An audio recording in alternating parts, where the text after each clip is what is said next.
The U.S. and its allies began a war on Syria in early 2011, seeking to topple the country's government, which failed. Instead, President Bashar al-Assad was elected and re-elected with a larger percent of the population voting, both within and outside the country, than in the U.S. in its presidential elections, and a new constitution was adopted in a national referendum by a landslide. But for the past 12 years, Syria has faced a period of increasingly cruel sanctions that have rendered life miserable, nearly impossible, and generated perhaps 10 million refugees. Most people within Syria have been unable to properly feed their families or heat their homes. Following the devastating earthquakes that rocked Turkey, Syria, and their neighbors on February 6th, leaving more than 20,000 dead, Damascus is struggling to deal with an unprecedented humanitarian catastrophe. Vanessa Beeley is an independent journalist who has worked extensively in the Middle East and is currently on the ground in Syria. We spoke with her from Damascus via Skype on Friday. Vanessa, you're in Damascus. Tell us what you see from where you are. I think what it's very important for people to understand is that there is a lot of politicization over the relief effort and the response to the humanitarian tragedy that has hit both Turkey and Syria.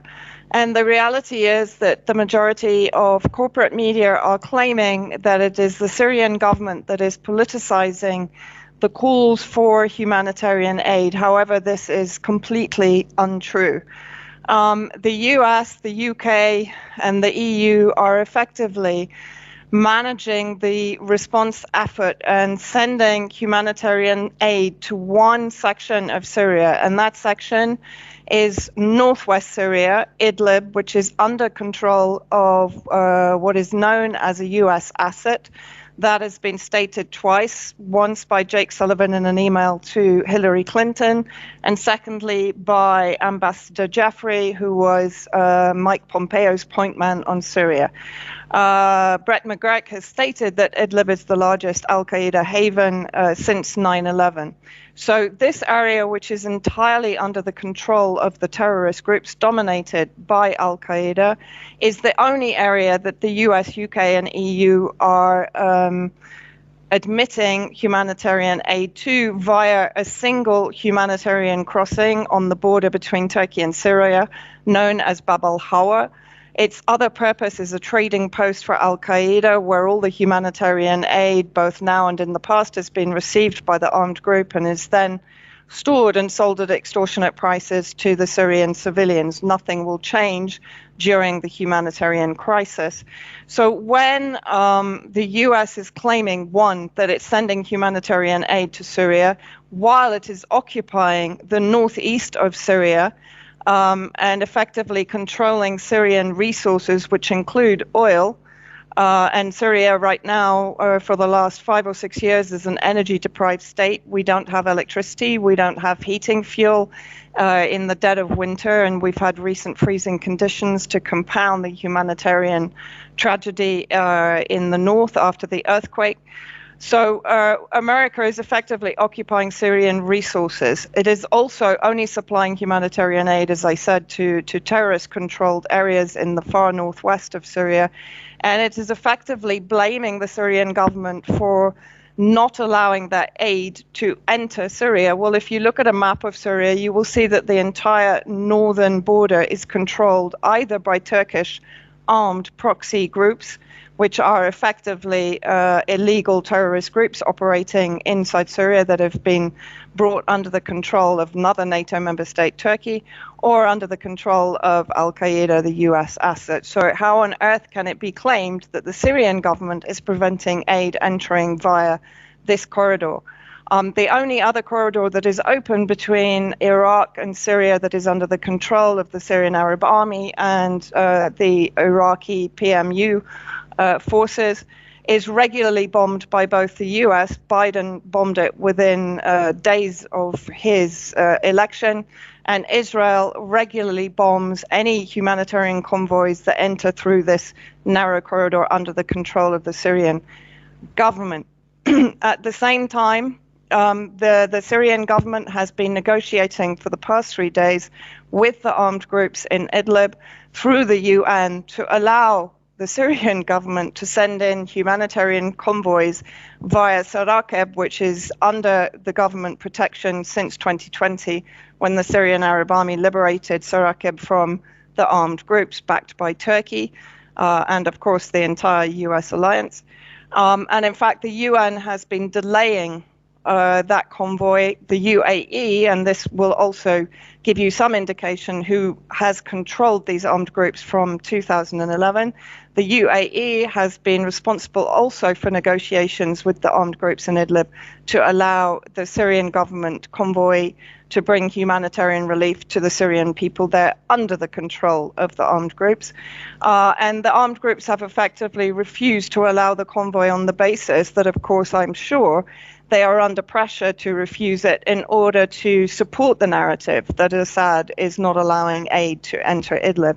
We have now heard today that eventually the Syrian Arab Red Crescent has negotiated with the groups, and the convoy should enter Idlib from Damascus this Saturday.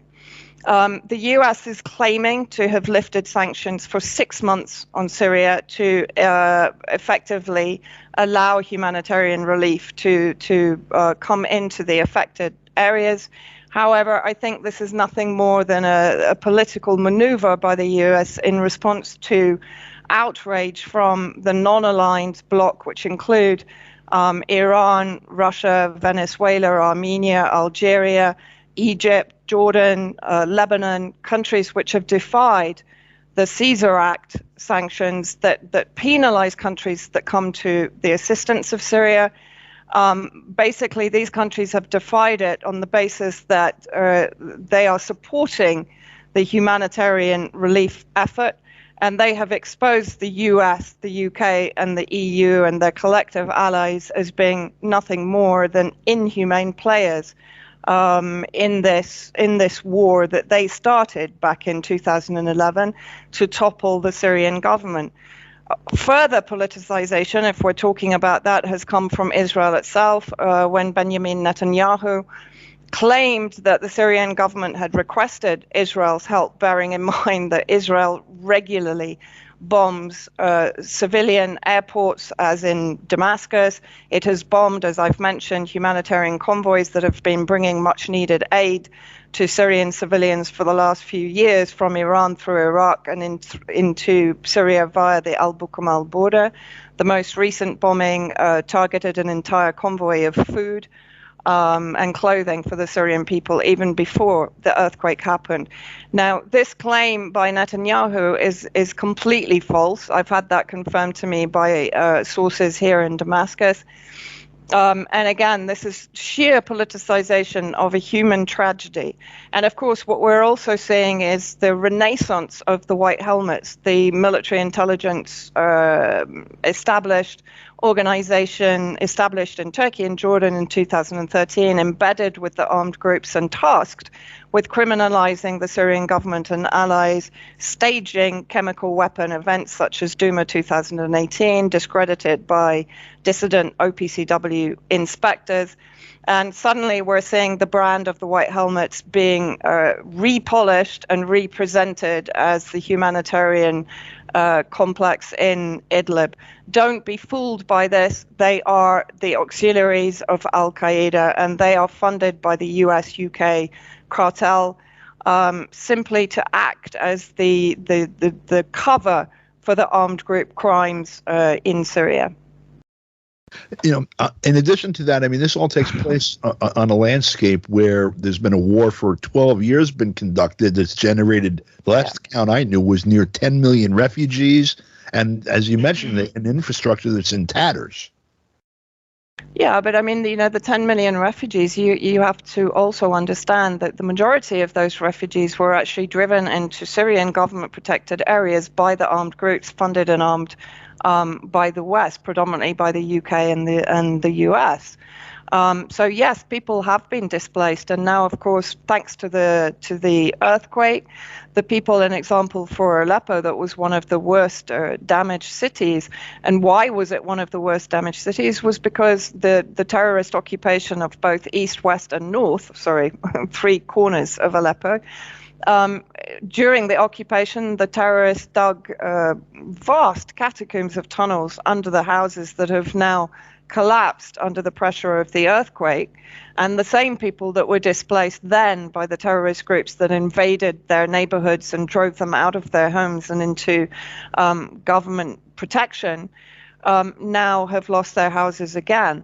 And so these people are being multiple times displaced, as you've mentioned, by war, by economic sanctions, by starvation, by fuel deprivation, and by sanctions that the US and UK and EU cartel claim exclude humanitarian sectors. Well, that's entirely untrue. There is no potential for people to, for example, renovate machinery in the hospitals which have been decimated anyway by 12 years' war, and they can't replace equipment due to sanctions. They can't repair equipment due to sanctions. And meanwhile, while Syria, real Syria, is digging its victims out from the earthquake rubble with bare hands, of course, the white helmets for the last 7 years have been supplied with sophisticated modern equipment, including bulldozers and earth-clearing equipment. Why isn't this equipment being sent for the aid of all Syrians? Why isn't America, that is occupying not only the northeast but also the south on the border with Jordan, where it has a 55-kilometer exclusion zone, and where it's recruiting and training ISIS and Al-Qaeda and various affiliated groups, why can't it send heat-seeking equipment? Why can't it send helicopters to ferry people to hospitals? Why can't it do something constructive and positive in the country that it is illegally occupying, rather than doubling down on sanctions or politicizing the sanctions and effectively obfuscating the fact that it is punishing the Syrian people for rejecting their regime change plans and for rejecting their theft of Syrian resources. Vanessa Beeley reporting from Damascus, Syria. Thank you very much for your time. For KPFK, I'm Don DeBar.